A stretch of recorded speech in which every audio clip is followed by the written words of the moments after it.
Marks, Yes, indeed. This year marks 40 years since the untimely death of Robert Mangaliso Sobukwe, one of the greatest leaders of the Azanian liberation struggle.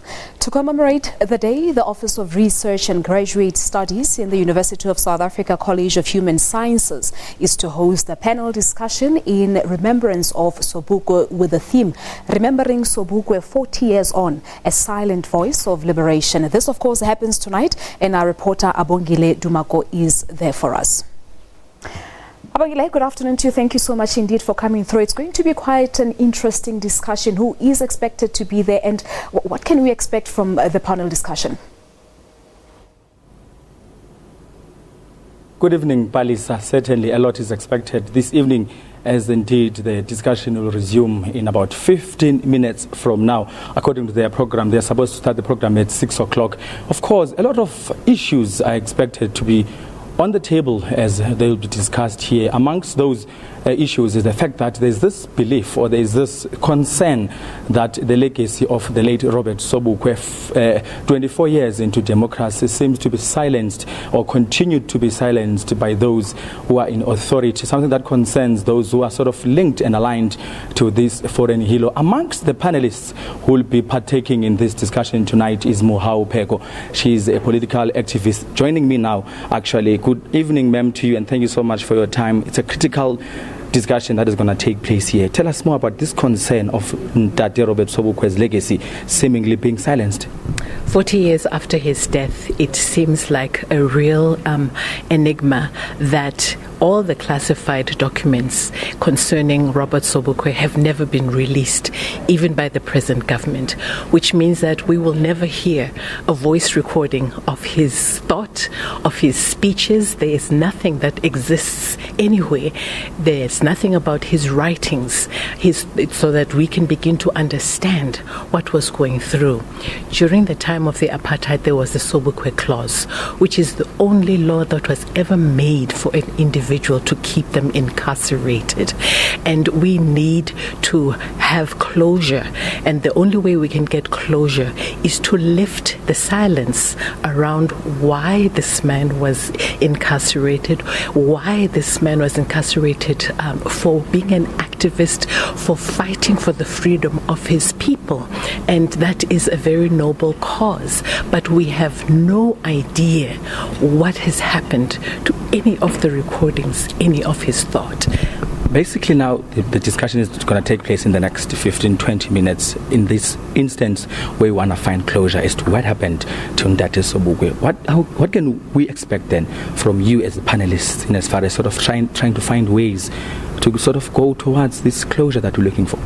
In an era of fees must fall, data must fall, in an area where the land question is now such a big debate in the country, the thoughts, the ideas of Sobukwe are relevant to this era now.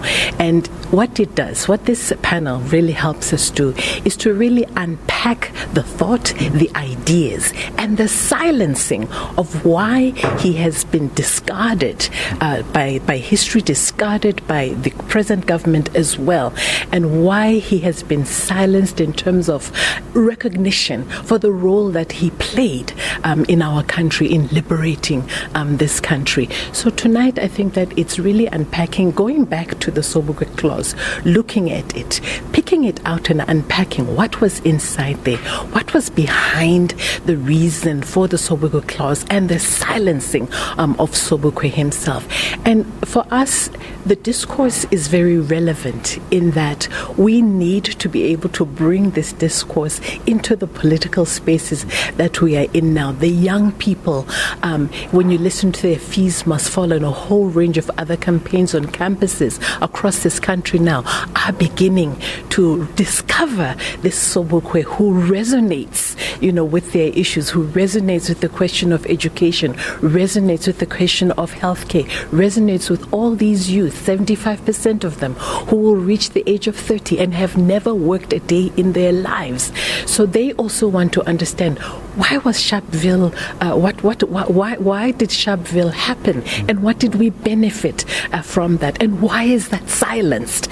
So these are the things that we want to bring to the fore, to bring the contribution of this extraordinary man to the fore, so that we can begin to debate, we can begin to bring him back into the discourse, and from his ideas and his thought, we can learn, we can discover, and in fact we can reshape the policies of our country. Now, as we we are in this path of trying to rediscover Robert Sobukwe, his own party, the PAC, one can without doubt say it's in tatters. As somebody I would imagine is sort of observing from the back. What do you think should be done to sort of find ways to make it a point that in honor, as we are counting 40 years passing on of Ndate Sobukwe, things are done right within the PAC? I feel very optimistic that there is a young, energetic group of people who are fighting, first of all, for the unity of the PAC, and I think that's very, very important. And I think following that is to rediscover the thought, the ideas, and the application of those ideas. Sobukwe was not just a theorist, he was not just an ideologue, he was talking to the lived experiences of people. His message is relevant to the issues that face our country today. The PAC needs to bring back that discovery and bring back, because a lot in there are many of the solutions that this country needs. Pego, thank you so much for your time. Thank you so much. There you have it, Muhau Pego, a political activist being optimistic that PAC, in the midst of all the challenges that it's facing right now, there's hope that there'll be light at the end of the tunnel. We are waiting for the discussion to take place. We'll see some of those issues being put to the fore in honor of the legacy of the late Ndate Robert Sobukwe. With that, Palisa, it's back to you in Auckland Park.